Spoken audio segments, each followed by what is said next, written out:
Assalamualaikum warahmatullahi wabarakatuh. In this special occasion, I would like to explain you about passive voice atau kita sebut dengan kalimat pasif. Oke, kita akan mengetahui dulu what is the definition of passive voice.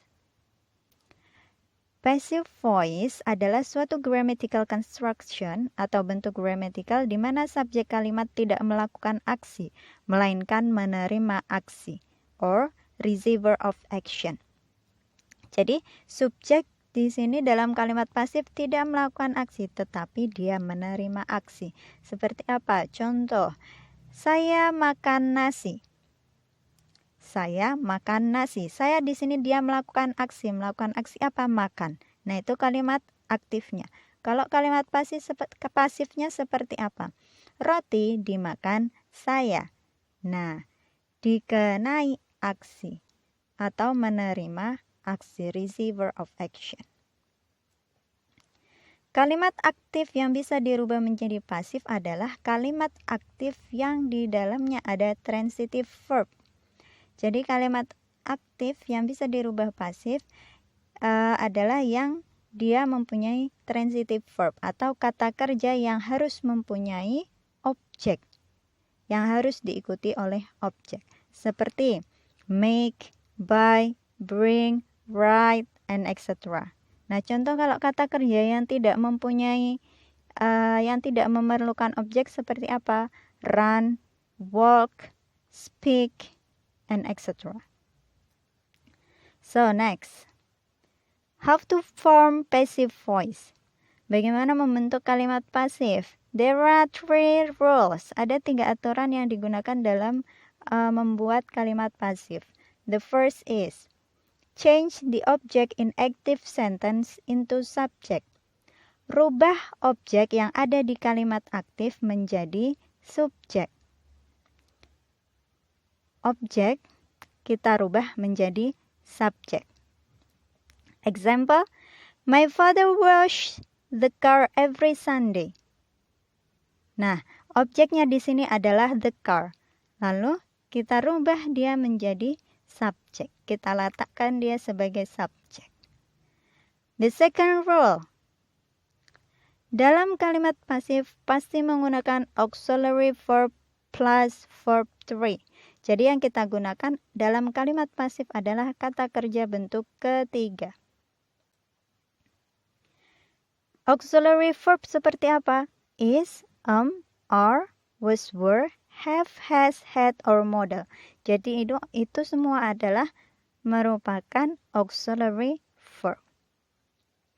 Rule ketiga, the subject of the active sentence become doer of the action in the passive sentence. Jadi yang tadinya subjek di kalimat aktif, dia akan menjadi doer of the action atau menjadi agennya. Subject becomes doer of the action. Example, the car is washed every Sunday by my father. Penggunaan by di sini itu adalah optional. Kenapa optional? Karena ketika kita hilangkan by di situ atau ketika kita tidak mengetahui agentnya di situ, itu kalimat tersebut pun bisa difahami. The car is washed every Sunday. By kita hilangkan. Mobil itu dicuci setiap minggu. Cukup kita faham melalui kalimat tersebut. Entah siapa yang mencucinya, kita tidak tahu. Next, the pattern. The first, jika kalimat aktifnya menggunakan verb 1, jadi kalimat pasifnya adalah is, are plus verb 3. Verb 1 is, are. Cause it is simple present tense. The example, she cleans the room. Clean di sini adalah verb 1. Jadi pasifnya adalah the room is cleaned by her. Kamar itu dibersihkan olehnya. Next, jika kalimat aktifnya verb 2, Jadi, kalimat pasifnya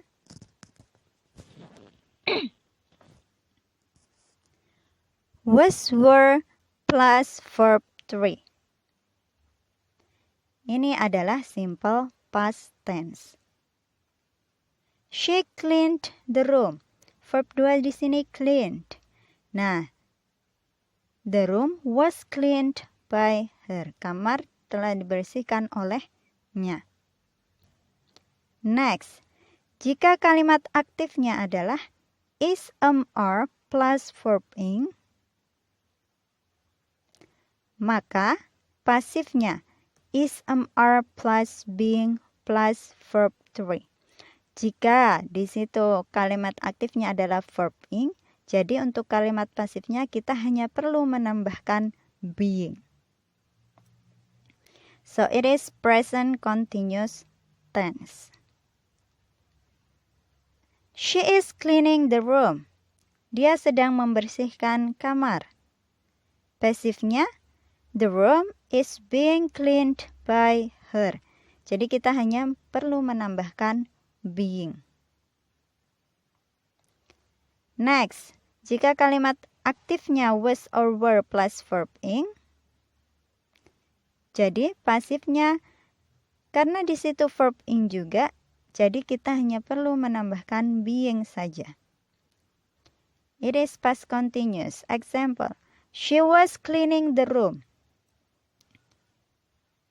The room was being cleaned by her. Ada tambahan being di situ. Jadi remember, ketika di situ adalah verb ing, jadi kita hanya perlu menambahkan being di kalimat pasifnya.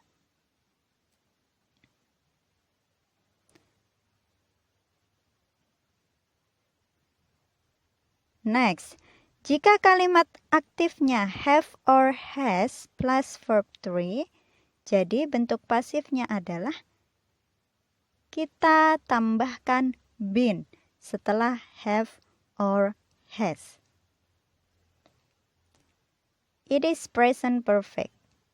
Kita hanya perlu menambahkan been. Example, she has cleaned the room. Dia telah membersihkan kamar. The room has been cleaned by her. Hanya ada tambahan been setelah has. Have di sini untuk plural, has di sini untuk singular.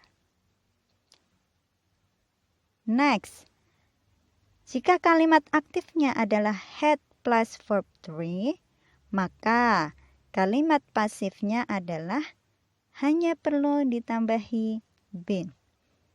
Jadi remember, have, has, and had. Jika dalam kalimat aktif ada have, has, dan had, jadi kalimat pasifnya kita hanya perlu menambahkan been setelah have, has, dan had. Ini adalah past perfect tense. She had cleaned the room. The room had been cleaned by her. Next, jika kalimat aktifnya di situ adalah will plus bare infinitive. Bare infinitive ini adalah kata kerja asli atau kata kerja bentuk pertama. Will plus bare infinitive, maka pasifnya adalah kita tambahi be setelah will. Ini adalah simple future tense. Example, she will clean the room. The room will be cleaned by her. Atau yang sama-sama simple future. Selain menggunakan will, kita juga bisa menggunakan is, are plus going to plus bare infinitive atau verb 1. Maka berubahnya pun sama. Kita hanya perlu menambahkan be setelah going to. Is are going to plus be. Going to di sini diartikan akan. She is going to clean the room. The room is going to be cleaned by her. The last, jika kalimat aktifnya adalah modal auxiliary plus verb 1, verb 1, modal auxiliary seperti apa? Kata kerja bantu modal. Must, should, can, could, and etc. Jadi, kalimat pasifnya sama. Kita hanya perlu menambahkan be. Oke, ketika di situ modal auxiliary, maka kita hanya perlu menambahkan be. She must clean the room. Dia harus membersihkan kelas. The room must be cleaned by her. Kelas harus dibersihkan olehnya.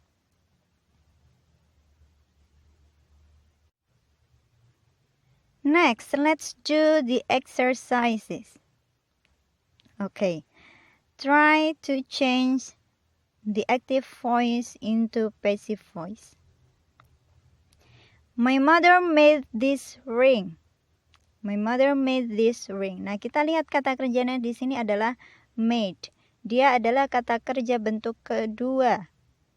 Kata kerja bentuk kedua. Berarti kalau kata kerja bentuk kedua, pasifnya adalah was, were, plus verb 3. Jadi, this ring was made by my mother. Was made.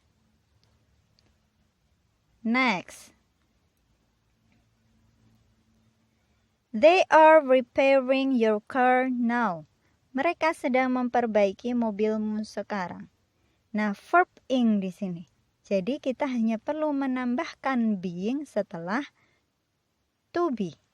Jadi, your car is being repaired now. Next question. Oke, coba. They have decided the exact time of the match. Cluenya apa di sini? Kita lihat cluenya di situ adalah have. Lalu objeknya apa di sini? Objeknya adalah the exact time of the match. Jadi, pasifnya adalah the exact time of the match has been decided. Nah, kenapa di sini kok aktifnya di situ have, tetapi pasifnya di situ has? Ya, to be-nya atau auxiliary verb-nya tergantung dengan subjeknya. Di kalimat aktif subjeknya di situ adalah they, jadi kita menggunakan have. Tapi kalau di kalimat pasifnya, subjeknya adalah the exact time of the match. Jadi itu singular dan kita menggunakan has. Next question. The police were following the suspect. Ing lagi, verb ing lagi. Jadi kalau verb ing kita hanya menambahi being. Objeknya adalah the suspect. Kita rubah menjadi subjek. The suspect, ingat, karena itu singular berarti kita menggunakan was, bukan were. The suspect was being followed by the police. Next. Nah, bagaimana kalau dalam bentuk negatif? They don't sell stamps in the bookshop. Mereka tidak menjual perangko di toko buku. Nah, ini kan negatif. Lalu bagaimana? Nah, jadi kita perhatikan cluenya di sini.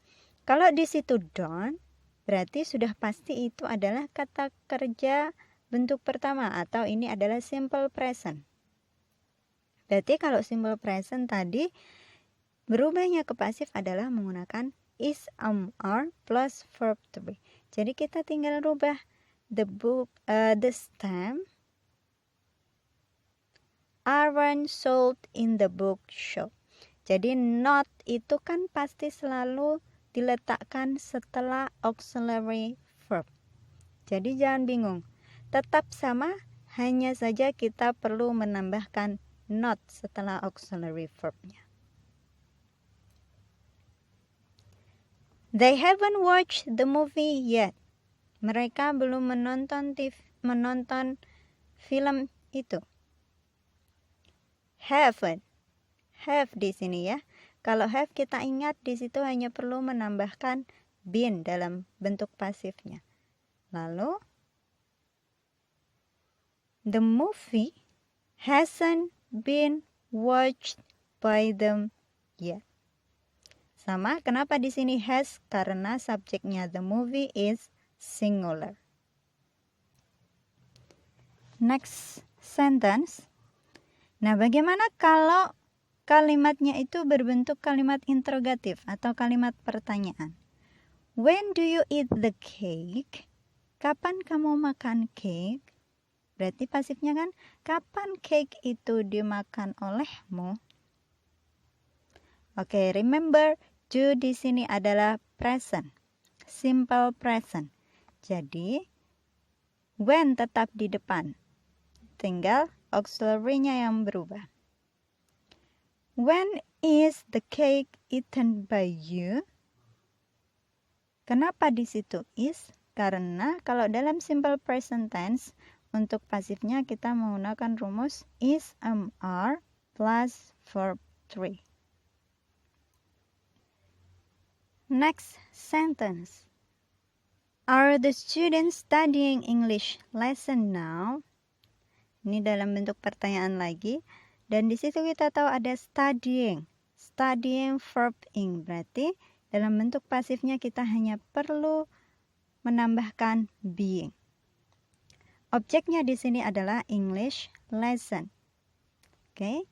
Nah, English lesson berarti is English lesson being studied by the student now. Kenapa is? Kembali lagi, kalau are itu untuk plural, kalau is itu untuk singular.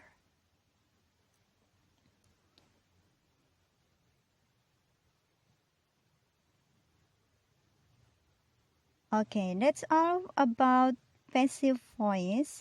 So thanks for your attention. See you next time. Assalamualaikum warahmatullahi wabarakatuh.